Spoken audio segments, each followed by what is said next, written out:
Perkenalan, saya Mary Priyanti sebagai moderator dan pemateri 1. Teman saya Eva Afifah sebagai pemateri 2 dan Mulyati sebagai pemateri 3. Langsung saja saya akan memaparkan materi pertama.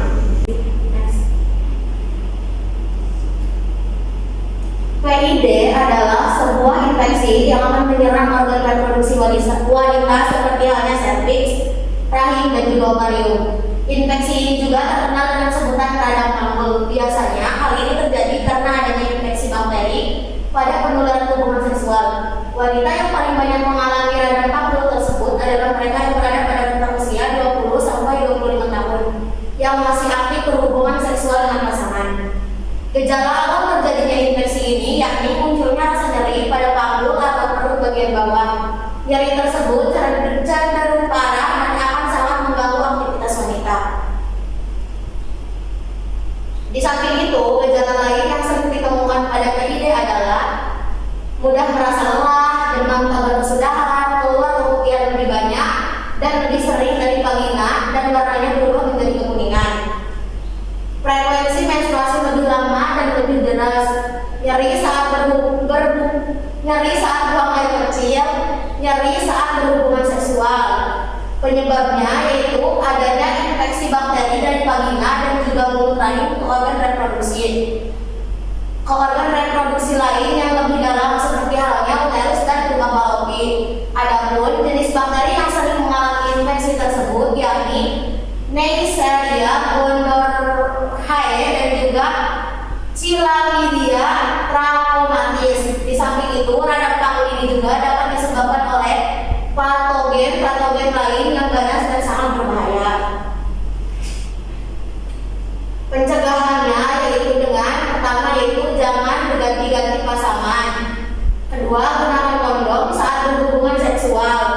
Yang ketiga, periksa kesehatan secara rutin jika memiliki resiko tertular infeksi menular seksual. Yang keempat yaitu konsultasikan pilihan dan rencana penggunaan alat kontrasepsi dengan dokter. Bersihkan area kemaluan dari depan ke belakang dan jangan sebaliknya. Beberapa tes untuk mengetahui PID adalah pertama, USG untuk mengetahui kelainan pada organ. Yang kedua yaitu tes urin untuk mendeteksi infeksi pada saluran kemih. Yang ketiga yaitu tes darah untuk mendeteksi infeksi yang terjadi di tubuh. Yang keempat yaitu biopsi rahim untuk mendeteksi keberadaan sel-sel abnormal pada sampel jaringan dinding rahim. Yang terakhir yaitu laparoskopi untuk melihat kondisi organ reproduksi bagian dalam.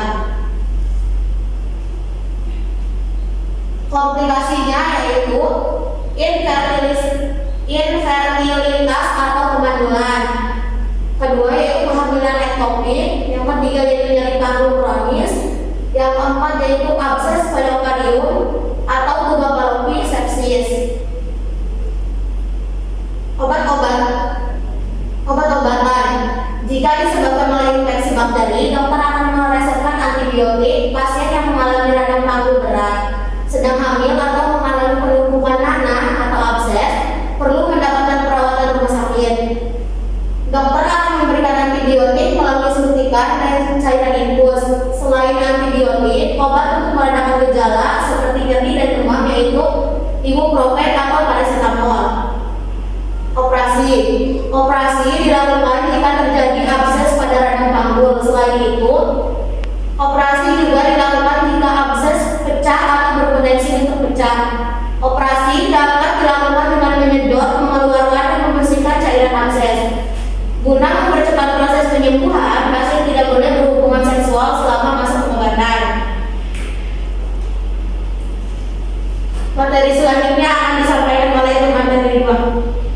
Saya akan menunjukkan dari pemateri 1. Unwanted pregnant. Definisi KTD atau kehamilan tidak diinginkan merupakan kehamilan saat di mana salah satu atau kedua belah pihak dari pasangan tidak menginginkan terjadinya kehamilan sama sekali atau kehamilan yang sebenarnya diinginkan tapi tidak pada saat itu. KTD sebenarnya dapat pula terjadi pada pasangan yang telah menikah karena pasangan tersebut belum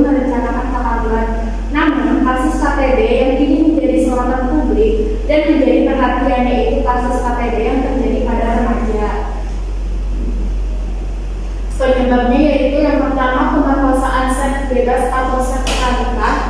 Yang kedua yaitu kegagalan memakai alat kontrasepsi. Yang ketiga yaitu kepercayaan terhadap mitos-mitos seperti hubungan seksual sekali tidak akan menyebabkan kehamilan. Yang keempat, minum alkohol dan lompat-lompat pasca berhubungan seksual dapat menyebabkan sperma tumpah kembali sehingga tidak akan menyebabkan kehamilan. Yang kelima yaitu pengaruh lingkungan. Adapun dampaknya yang pertama tekanan psikologis atau sanksi sosial. Terus yang kedua putus sekolah. Yang ketiga kerentanan terjadinya gangguan pada kesehatan organ reproduksi. Yang keempat perasaan malu hingga depresi. Yang kelima yaitu sensitif atau mudah marah. Yang keenam peningkatan kasus aborsi tidak aman yang mengancam kesehatan akibat terjadinya infeksi yang dapat mengakibatkan peradangan dan beresiko kemungkinan terjadinya kanker bahkan kematian. Pencegahan peran orang tua.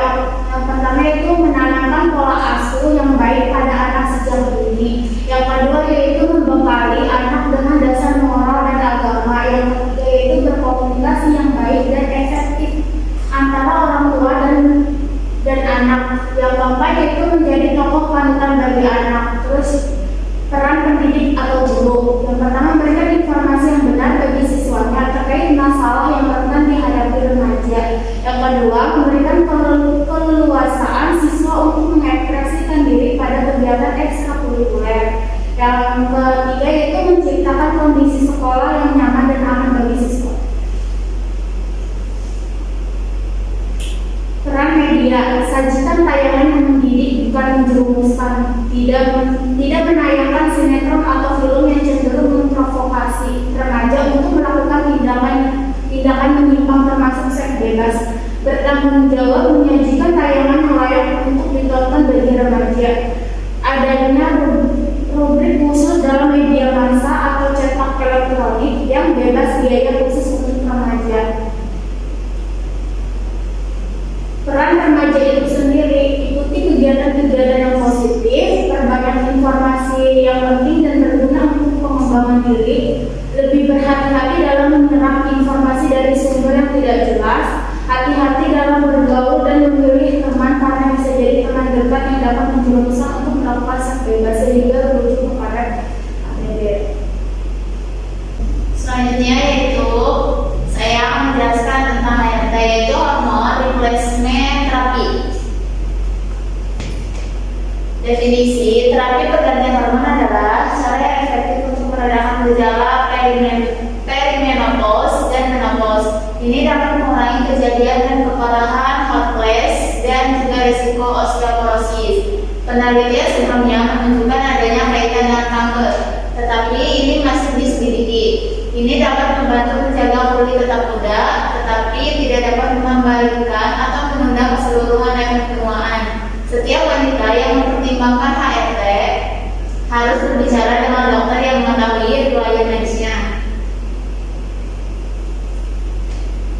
Tujuannya yaitu peranan peningkatan kadar estradiol dalam sel darah setelah diberikan injeksi estradiol valeret dengan dosis 0,1 mg per 100 gram per berat badan secara intramuskuler. Yang kedua yaitu untuk menghitung jumlah kapiler yang dapat diimplikasikan sebagai marker angiogenesis. Yang ketiga yaitu mengamati aktivitas vasodilatasi kapiler yang merupakan suatu bentuk kompensasi terhadap peningkatan aktivitas trombofilik. Selanjutnya itu penggunaan HRT. HRT dapat digunakan pada wanita yang mengalami menopause dini atau menopause karena pembedahan sebelum usia 45 tahun karena mereka beresiko tinggi terhadap osteoporosis. Selanjutnya pada menopause dini, HRT diberikan sampai perkiraan umur terjadinya menopause alami atau sampai umur 50 tahun. Bagaimana cara pasien menjalani HRT? Yaitu dokter akan meresepkan dosis serendah mungkin untuk mengobati gejala. Ini mungkin memerlukan beberapa percobaan dan kesalahan. Cara pemberian HRT meliputi yang pertama yaitu krim atau gel, yang kedua cincin vagina, yang ketiga tablet, dan yang keempat bersakurin. Terima kasih. Cukup sekian presentasi dari kelompok kami, kurang dan lebihnya mohon maaf. Assalamualaikum warahmatullahi wabarakatuh.